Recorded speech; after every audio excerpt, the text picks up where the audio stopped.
nomor 8 mungkin ya. Nomor 8. Aliran sesat. Waduh. Wah, ini bisa kita tindak lanjuti ya. Mungkin Ibu.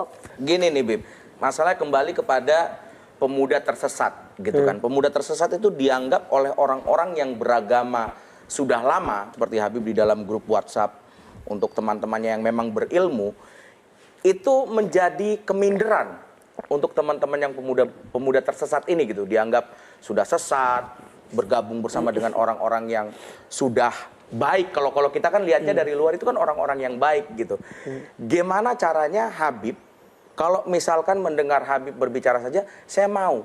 Tapi judgmental itu kan bukan dari saya sendiri.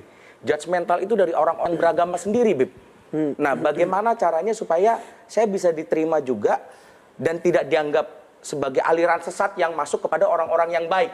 Iya. Gitu. Ini agak sedikit curhat dan konsultasi. Silakan Habib.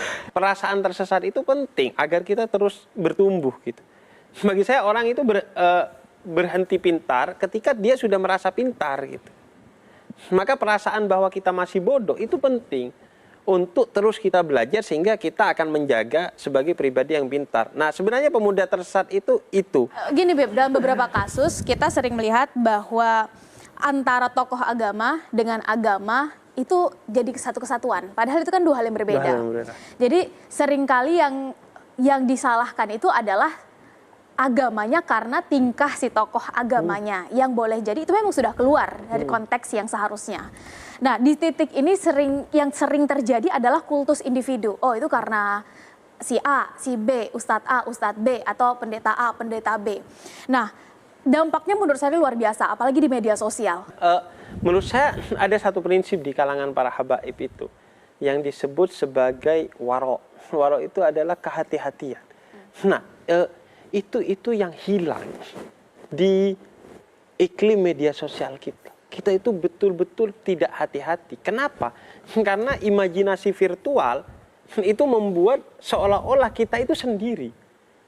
Makanya saya sering ketemu dengan orang yang di grup WhatsApp tuh frontal ngata-ngatain kita. Pas ketemu langsung gini, gak ada apa-apa. Malah kayak, wah bro kemana aja. Anda ngata-ngatain saya loh tadi loh di grup WhatsApp loh. Kenapa sekarang seolah-olah gak ada apa-apa gitu.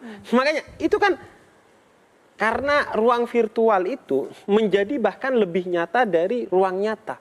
Ketika orang di ruang virtual itu dia ngerasa, gue cuman ini kok cuman nulis di HP. Dia gak pernah membayangkan bahwa tulisan kamu itu nanti itu akan tersebar ke jutaan orang di luar sana. Makanya saya gak marah dengan omongan orang di media sosial karena saya membayangkan orang ini nulis nih sambil pakai celana pendek, kaos kutang, tiduran, santai, ngata-ngatain orang. Kenapa saya harus tersinggung dengan orang yang seperti ini? Nah, itu yang sering, kehati-hatian itu hilang. Akhirnya kita terjebak pada kecepatan, bukan ketepatan dalam berkomentar. Atau kalau sebagai umat beragama akan dihisap, dihitung kelak di akhirat, yang itu akan dipertanggungjawabkan huruf per huruf gitu. Oke. Baik, terima kasih.